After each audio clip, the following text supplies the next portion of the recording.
चित्रा त्रिपाठी कोई पहली बार नहीं, इससे पहले भी कई बार इस तरह के काम कर चुकी हैं। एंकरों की लिस्ट में है 14 उन एंकरों के 14 एंकर। हाँ, गोदी मीडिया के जो प्रतिष्ठित ब्रांड है, चित्रा त्रिपाठी उस प्रतिष्ठित ब्रांड का हिस्सा है ये। और इनको इंडिया अलायंस ने जिस तरह लात मारी है वो लग रहा है कि बिल्कुल सही मारा। बात आपको बताएं, आपको जानकारी शायद नहीं हो, जो व्हाट्सएप ग्रुप में चुटकुले आते हैं बीजेपी के, तो कई ये पत्रकार लोग ही बना के भेजते हैं।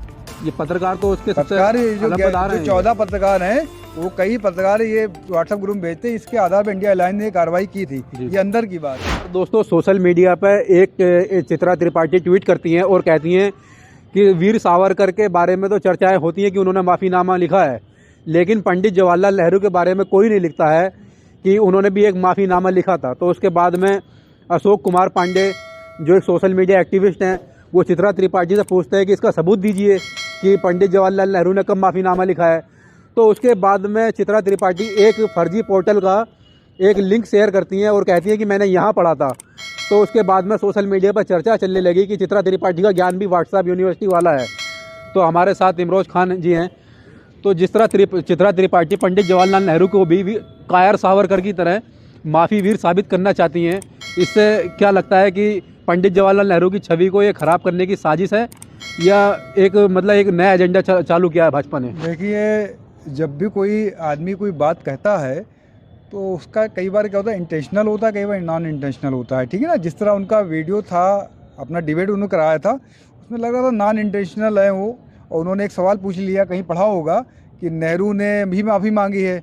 तो जब अशोक कुमार पांडे जो इतिहासकार भी हैं, उन्होंने पूछा कि भाई वो मुझे दे दीजिए, जैसे सावरकर के तमाम पत्र हैं, वो आरएसएस के लोग भी मानते हैं कि उन्होंने माफ़ी मांगी है, ठीक है, लेकिन उसका वो जस्टिफिकेशन कुछ और देते हैं। तो नेहरू के ने जो पत्र लिखा वो पत्र कहाँ है? भाई नेहरू ने जो पत्र लिखा वो होना चाहिए ना, तो डॉक्यूमेंट तो कभी ख़त्म नहीं होता है, वो तो सरकारी डॉक्यूमेंट हो गया। जब ब्रिटिश गवर्नमेंट थी उसके बाद जो जमा होगा, तो उसका वो जवाब नहीं दे पाई, वहाँ चुप हो गई वो, जिसका आप समझ जाइए कि क्या उनके पास एविडेंस है। ठीक है, इसके बाद अशोक कुमार पांडे ने उनकी तारीफ भी की, उन्होंने बोलने का मौका दिया जब लोगों ने आलोचना की चित्रा त्रिपाठी की। लेकिन चित्रा त्रिपाठी को अपने आप को और एक्सपोज कराना था। कई बार वो अपने आप एक्सपोज हो चुकी थी, तो उन्होंने अपने आप को और एक्सपोज कराया। उन्होंने ये खुल के बताया, उन्होंने सोचा कहीं ऐसा ना हो कि मोदी जी की फेवरेट लिस्ट है वो बाहर ना हो जाए। तो उन्होंने एक जाके ट्विटर पे, जो कि एक्स कहलाता आज की डेट में, उन्होंने जाके वहाँ एक सबूत दिया। सबूत के तौर पर उन्होंने एक स्क्रीनशॉट दिया एक पोर्टल का। अब पोर्टल कौन था ये भी क्लियर उसमें नहीं है। अब मान लीजिए चलिए पोर्टल ने लिख दिया किसी ने, तो इसके सबूत तो नहीं हो जाता है। भाई वेबसाइट तो कई हज़ारों वेबसाइट्स हैं, कोई बना के लिख देगा, स्क्रीनशॉट दे देगा। तो उन्होंने इतनी बचकाना हरकत की। तो ये बचकाना हरकत कोई आदमी ऐसा नहीं हो पढ़े लिखी हैं, तो उन्होंने जांच के किया। उनको सिलेबस दिया बीजेपी आईटी सेल ने कि आप इस तरह से ट्विटर पे डालिए, कि वरना तो नेहरू जी वाला तो मामला ऐसा हो गया है लाइव डिबेट में कि हम फंस गए, उसमें एक्सपोज हो गए हम। तो चलो ट्विटर से ही ट्विटर खेल लीजिए। तो उन्होंने वहाँ पर डाल दिया। अब चित्रा त्रिपाठी जी ने ऐसा करके साबित कर दिया। कई लोगों ने उसके बाद लिखा कि हम तो उनकी मतलब उनका जो स्तर था वो गिर गया उनका। हालांकि चित्रा त्रिपाठी कोई पहली बार नहीं, इससे पहले भी कई बार इस तरह के काम कर चुकी हैं।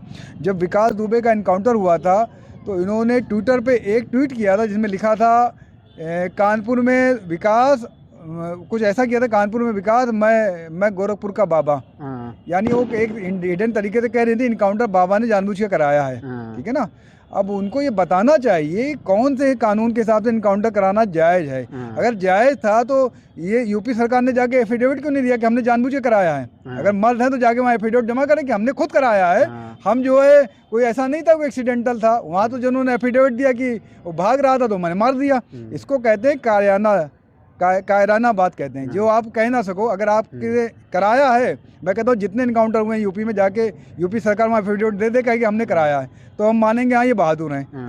अगर जिस तरह हिडन लैंग्वेज बोल रहे हैं सीधा बोले ना, तो ये इन्होंने एक तरह से उस एजेंडे में चली हैं, इनका दर्शा गया। दूसरी बात, ये एक बात और ध्यान दीजिए, ये उन 11 एंकरों की लिस्ट, 14 एंकरों, सॉरी ये 14 एंकरों की लिस्ट में है। 14 उन एंकरों के लिस्ट, हाँ, गोदी मीडिया के जो प्रतिष्ठित ब्रांड है, चित्रा त्रिपाठी उस प्रतिष्ठित ब्रांड का हिस्सा है ये। और इनको इंडिया अलायंस ने जिस तरह लात मारी है वो लग रहा है कि बिल्कुल सही मारा था।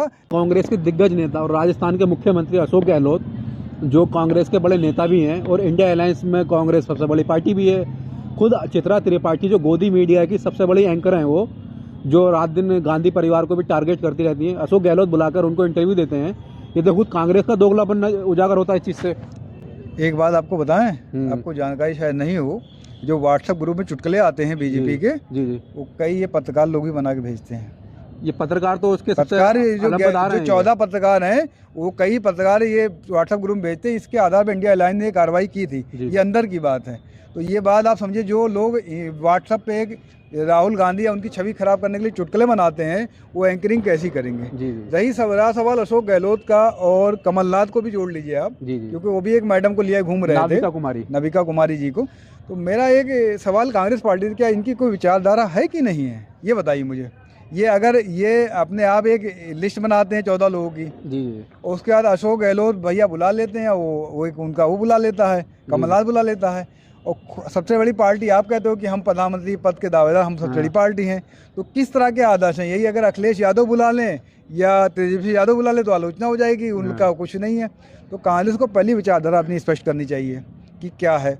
अगर आप सरकार बनाने के बाद 2014 से पहले वाला चलाना चाहते हैं, आज़ादी देना चाहते हैं मीडिया को, तो आप ना आए तो ज़्यादा अच्छा है। क्योंकि एक हर चीज़ का एक रिवेंज होता है, बदला होता है। आपके कितनी छवि खराब की है, तो आपको उससे सवाल करना चाहिए सरकार आए कि आपने ऐसा क्यों किया था काम।